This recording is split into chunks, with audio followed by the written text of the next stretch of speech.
Hello, people of the interwebs. Welcome to our series of podcasts focused primarily around robotics and its contribution to society. We are the media sub-team of PiraTech, myself being specifically Andrew, and in the somewhat background, we have Harry and Schaefer providing our pretty pictures, and Dakota will bring us our awesome music. I'm the writer and speaker here, but I will hopefully bring in other people to bring you more information on the topic we will be talking about.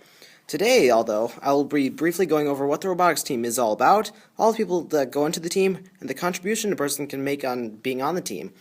Robotics, in all reality, is probably one of the best extracurricular activities anyone can join because of all the experience it can bring to anyone going in practically any field in the modern day and future. Robotics requires you to be at the top of the technological age and forces upon you the necessary skills for the real world, like problem solving and social skills with people you may not interact with on a daily basis. Trust me. Media members and manufacturers have completely different ideas on how a robot should work. Speaking of different people, let's introduce the 5 teams of robotics: business, design, programming, manufacturing, and media. Starting with business. The business sub-team brings in all the money to actually buy the robotics pieces. It's not like all the pieces are free just because you have a fan base group focused around what you're trying to make. These guys start fundraisers, get sponsors, and do pretty much anything and everything to get money. So these guys deserve a lot of respect. Next, we have the design team. The design sub-team takes all the parts and draws them up on CAD. Next, they pull the pieces together in an assembly file, and hopefully they make a possibly working robot, thus creating the blueprints for the creators. These guys rock, because otherwise we'd be left with a lot of guys down in the metal shop staring at the pieces and a screwdriver and not knowing what to do. Much appreciation to them. Third is programming. The programming sub-team is in charge of all the actions the robot does, because all the functions require computer codes made by the programmers. It takes a lot of time and effort to get the robot functioning properly, so full credit to these guys. And furthermore, thanks for making these competitions possible. Fourth is the manufacturing team. Bluntly, these guys are the creators. They build everything. The robot, the field, a cake, you name it.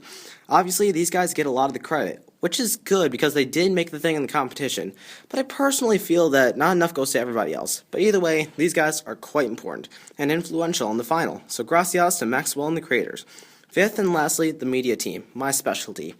The media sub-team brings in all the news and updates to the general public, being you guys. We control team websites, make videos and create pictures, hold open houses to display our work, even, like us, create podcasts. Every news article comes through us and we bring it to you. Everything you know comes from us, making us a pretty decent team to pay attention to. Last point I'd like to address before I conclude the show and explain this year's competition that on these teams, every member is important. It may not seem that way, but every person a team can get, they need. Teams are pretty low considering how people have better things to do, apparently, i.e. being that kid in Halo. So these teams are really reliant on any members they can get. Each person's decision directly influences how the robot is built and what course the team takes. So you really are important just by joining the team. But also through this, a lot of responsibility is put on you. So, like most people understand, don't waste time or people will hate you. Nobody wants to have a project ruined because some guy's not doing his job. But work hard and you'll be the hero of the team, even if nobody knows you outside of robotics. And on that high note, we will go to our final point, the challenge this year for robotics, Ultimate Ascent. A game where robots must throw flying discs into one of 5 specified areas worth values of 1, 2, 3, or 5 points. The 5-point area is on top of a pyramid placed on the field, while the other goals are on the opposite sides of the field, inside a protective wall. In the final seconds, teams can have human players throw discs in an attempt to score, while robots must climb the pyramid. The higher they go, the more points they earn. In the end, with nearly every sport not named golf, the alliance with the most points wins. With that, we have today's show. Overall, robotics is definitely something every school should have for the benefit of their students. If your school doesn't have one already, contact a teacher to create one. You'll love it. All the teams collaborating to create one final product really bonds people and gives them something to root for. And I could go on and on about the benefits, but that's upcoming.